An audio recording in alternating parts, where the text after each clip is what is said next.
Hey gang, James Harnsberger here, and welcome to my page, Wealth by Design. Look, go right down to the bottom, opt in to get the notifications. We're coming up on January 31st at 12 noon Pacific time. We're going to roll this out. One of the cool things about Wealth by Design, you get to take a blank sheet of paper. That's your financial life and wealth. How do you want to design it? What outcome do you want? And I think that's different than showing you how to build a tax plan. Why don't you design your wealth, and a tax plan then becomes more relevant.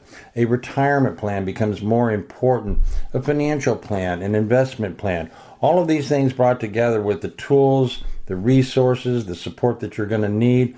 And all of this under one roof that helps you really design the financial life that you want. Wealth by Design really is sort of a new approach to an old thing, and helping you really have the tools, the resources, the understanding, watching the videos, watching all of the how-to, and bringing it together so that you really have that cohesive, congruent, step-by-step process in designing the kind of financial life you truly desire.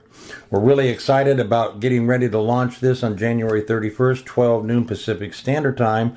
I will see you at that launch, and go down to the bottom again, opt in for the notifications, keep in touch so we can get that information out to you and share that with you as we get ready to roll this out. I will see you on the flip side.